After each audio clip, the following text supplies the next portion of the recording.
what's your killer app? What do people know you for, and are you doing that?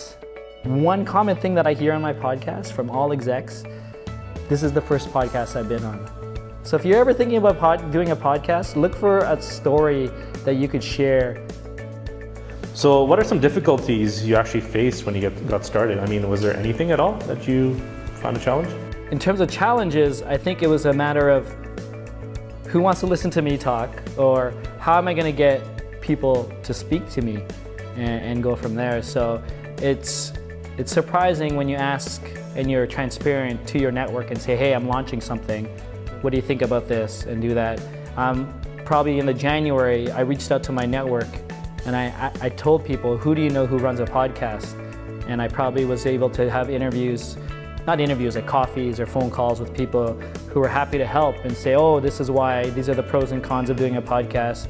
It's amazing for your network. You grow, like, it's a lot of work. I guess everyone may be curious as to what is it that you talk about on your podcast? Why don't you tell us about that?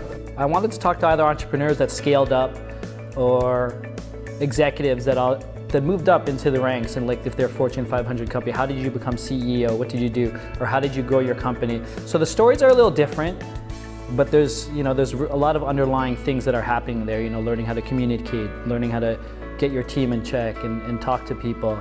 But what I really enjoy hearing from are like tangible ideas, like Hamza Tarani. He was one of the first CEOs that I reached out cold. He was the CEO of Compass Digital Labs out of Mississauga.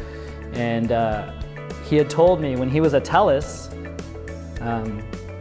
first line, I mean, it was probably his second or third job already, but he realized that he's a tech person, and he figured out if I could do business solutions, I could provide more value for my company.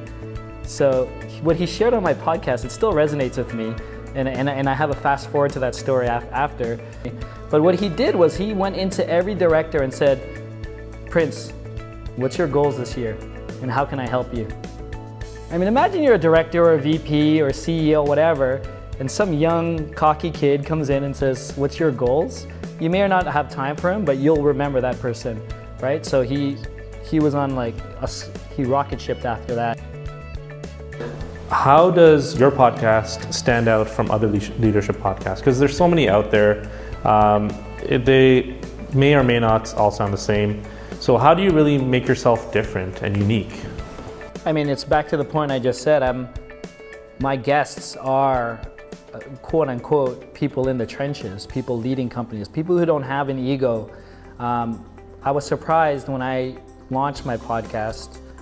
I haven't done this research since, that when I looked at people who had business leadership podcasts, they were either business coaches, they were, personal development people. So a little self-serving in the sense that, yeah, of course, I want to build my expertise, but it wasn't someone who's like a fan of business leadership like me. I'm just a fan. I want to know Prince, what do you do that makes you special as a leader?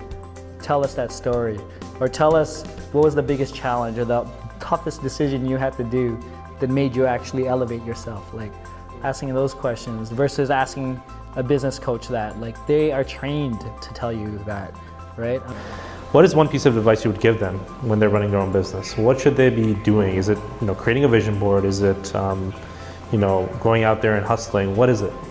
I mean, the one piece of advice I always get, and it always just hits me in the head, is probably believe in yourself, and you're probably better than you think you are. A lot of us as entrepreneurs, we get so much no's, so much self-doubt. Sometimes we don't think we're worthy of it, but we are. I mean, and we have to battle ourselves for that, and really understand that, like, we're doing amazing things. Like, just being an entrepreneur is like scary, man. So scary. Like, you have to have confidence to do that, and we should just pat ourselves on the back for even trying that, because I mean, just doing that's already scary. Edwin's talk was very useful. It helped me in the sense that to understand exactly how he chooses niche. He's got great experience, and he's got lots of knowledge in various areas, and so he's really inspiring. I've been to Mastermind quite a few times, and I find it really beneficial to come out and network with a bunch of business, like-minded people. It's very inspirational and a great learning experience.